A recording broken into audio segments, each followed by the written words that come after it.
അസ്സലാമലൈക്കും. ബിലാൽ അലയിലല്ല, ഞാനിപ്പോ ഉള്ളത് നാട്ടിലാണ്. നാട്ടില് കുറ്റിപ്പുറം നമ്മളെ കാരണവരുടെ ഒഴുക്കൊന്നാണ്. ഇവിടെ വന്നപ്പോഴത്തേക്ക് നമ്മള് വെണ്ടല്ലൂര് ഭാഗത്താണ് വന്നത്. ഇവിടെ എന്താ രസമെന്നറിയോ കാണാൻ കാഴ്ചകൾ. ഞാൻ ജസ്റ്റ് കുറച്ച് ഇവിടുത്തെ വിഷ്വൽസ് കാണിച്ചു തരാം. ഒരു ഉള്ളിലോട്ടാണ് നമ്മൾ വന്നിരിക്കുന്നത്. ഞാൻ നമ്മുടെ കാരണവരുമായിട്ട് ഹോട്ടലിലാണ് വന്നത്. കാരണം കാറുണ്ട്, എന്നാലും നമുക്ക് ഹോട്ടലിൽ വണ്ടി വഴി ഇത് മൂത്ത കാരണവര്, രണ്ടാമത്തെ കാരണവര്. ഇത് ഇവിടുത്തെ വയലാണ്. ഇത് മഴയോ പെയ്തിട്ട് ഫുള്ള് നിറഞ്ഞ് കിടക്കാണ്. വയലും പുഴയും ഒക്കെ ഭയങ്കര കാണാൻ പറ്റുന്ന ആൾക്കാര് മീൻ വലയൊക്കെ മീൻ പിടിക്കുന്നുണ്ട്. ഭയങ്കര രസമാട്ടോ ഇത്. മലപ്പുറം ഈ തിരൂര് ഈ ഭാഗങ്ങളുള്ള ആൾക്കാരാണെങ്കിൽ വെണ്ടല്ലൂര് വന്ന് ഈ ഭാഗങ്ങൾ വന്നു കഴിഞ്ഞാൽ ഇങ്ങോട്ട് എന്തായാലും അടിച്ചു പൊളിക്കാം.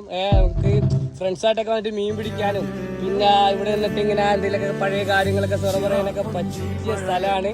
അടിപൊളി തന്നെ കേട്ടോ കാഴ്ചകള്. അപ്പൊ ഇനിയും നമുക്ക് ഇതേപോലത്തെ വീഡിയോ ആയിട്ട് കാണാം. അസ്സലാമു അലൈക്കും.